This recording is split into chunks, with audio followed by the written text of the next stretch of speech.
Hi అండి, welcome to our channel Khan's tasty kitchen. సింపుల్గా టేస్టీగా క్రిస్పీగా ఫ్రెంచ్ ఫ్రైస్ని ఎలా చేయాలో ఈ వీడియోలో అయితే చూసేద్దాము. ముందుగా అయితే బంగాళదుంపని ఇలా తోలు తీసుకొని ఈ ఫ్రెంచ్ ఫ్రైస్ షేప్లో అయితే కట్ చేసుకొని ఇలా వాటర్లో అయితే వేసుకోవాలి. ఇప్పుడు ఒక బౌల్లో వాటర్ని తీసుకొని ఈ వాటర్ని అయితే ఇప్పుడు మనం బాయిల్ చేసుకుందాము. ఇలా బాయిల్ అయిన ఈ వాటర్లో ఈ ఫ్రెంచ్ ఫ్రైస్ ముక్కల్ని వేసుకొని ఒకసారి కలుపుకొని ఒక 5 నిమిషాల వరకు ఉడికించుకోవాలి.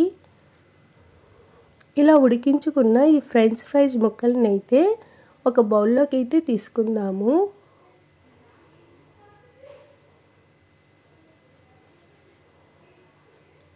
ఇలా ఒక బౌల్లోకి తీసుకున్న తర్వాత వీటిని అయితే ఒక వడబుట్టలో వేసుకొని ఫ్యాన్ కింద ఒక 5 నిమిషాల వరకు ఆరబెట్టుకోవాలి. ఇలా 5 నిమిషాల తర్వాత వీటినైతే ఇప్పుడు మనం ఫ్రై అయితే చేసుకుందాము. ఇప్పుడు ఒక కడాయి పెట్టుకొని డీప్ ఫ్రైకి తగినంత ఆయిల్ని అయితే వేసుకోవాలి. ఈ ఆయిల్ హీట్ అయిన తర్వాత ఈ ఫ్రెంచ్ ఫ్రైస్ ముక్కల్ని అయితే వేసుకోవాలి. ఈ ఫ్రెంచ్ ఫ్రైస్ ముక్కల్ని అయితే ఒక 50% ఫ్రై అయితే సరిపోతాయి. ఇలా 50% ఫ్రై అయిన తర్వాత వీటినైతే ఒక బౌల్లోకి అయితే తీసుకుందాము.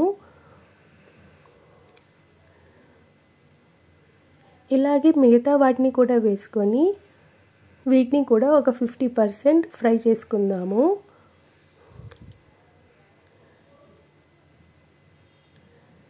ఇలా 50% ఫ్రై అయిన తర్వాత వీటిని కూడా ఒక బౌల్లోకి అయితే తీసుకుందాము.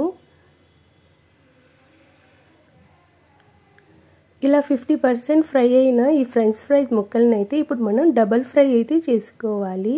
ఇలా డబల్ ఫ్రై చేసుకోవడం వల్ల క్రిస్పీగా వస్తాయి. ఇప్పుడు ఆయిల్ బాగా హీట్ అయిన తర్వాత ఈ ఫ్రెంచ్ ఫ్రైస్ ముక్కల్ని అయితే వేసుకొని గోల్డెన్ ఎల్లో కలర్ వచ్చేంత వరకు ఫ్రై చేసుకోవాలి. ఇలా ఫ్రై అయిన తర్వాత వీటిని కూడా ఒక బౌల్లోకి అయితే తీసుకుందాము.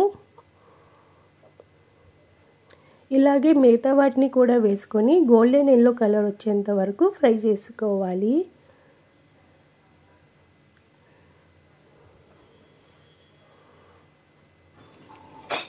అంతే అండి, క్రిస్పీగా ఫ్రెంచ్ ఫ్రైస్ అయితే రెడీ అయిపోయాయి. ఇప్పుడు వీటిలోకి అయితే తగినంత సాల్ట్ని వేసుకొని కారాన్ని వేసి ఒకసారి మొత్తం కలుపుకోవాలి.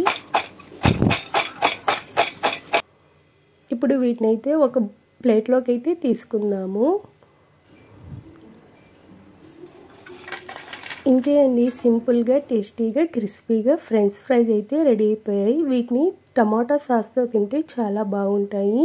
ఈ వీడియో కనుక మీకు నచ్చితే like and share and subscribe. Thanks for watching.